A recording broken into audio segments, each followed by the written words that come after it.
Bonjour à tous. Le 20 septembre. Savoir où aller. Éternel, fais-moi connaître tes chemins, enseigne-moi tes voies. Psaume 25, verset 4. Permets-moi d'avouer quelque chose avant de commencer la méditation d'aujourd'hui. Je n'aime pas conduire. En fait, presque chaque fois que je dois conduire vers un nouvel endroit ou vers des endroits peu connus, j'utilise l'aide du GPS. Cette nouvelle invention que nous avons presque tous sur notre téléphone et qui nous aide à trouver le meilleur itinéraire et à éviter de nous perdre. Mais pendant la majeure partie de l'histoire de l'humanité, les voyageurs et les navigateurs ont dû utiliser d'autres instruments pour trouver leur chemin. L'un de ces objets les plus utiles est sans doute la boussole, un instrument qui utilise une aiguille magnétique pour indiquer le nord magnétique de la Terre.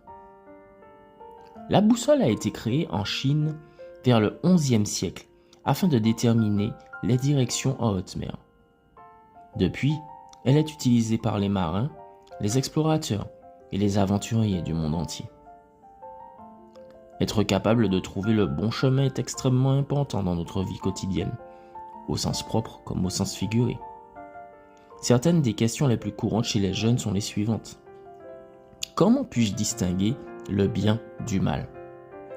Comment puis-je m'orienter moralement au milieu de tant d'opinions et de critères différents? Comment puis-je trouver ma place et mon chemin dans ce monde?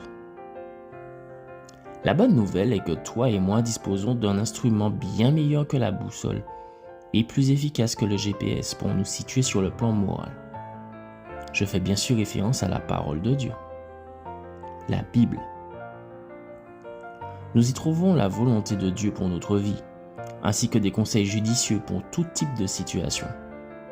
En la lisant, nous pouvons acquérir la sagesse nécessaire pour discerner entre le bien et le mal. Voir Psaume 119, verset 130.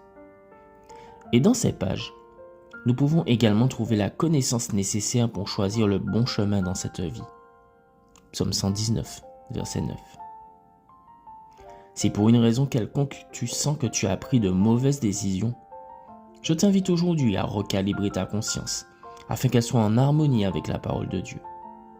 Pour ce faire, il te suffit de cultiver l'habitude de lire les Écritures tous les jours et de prier pour que le Saint-Esprit te dise comment appliquer sa vérité dans ta vie. Je t'invite également à faire confiance à Dieu et à suivre ses conseils, peu importe ce que tes sentiments ou les opinions des autres peuvent suggérer. Recherche la direction de Dieu aujourd'hui et continue ton voyage à travers cette vie avec foi. De cette façon, en cas de tempête, tu sauras toujours où aller. Bonne journée à toi.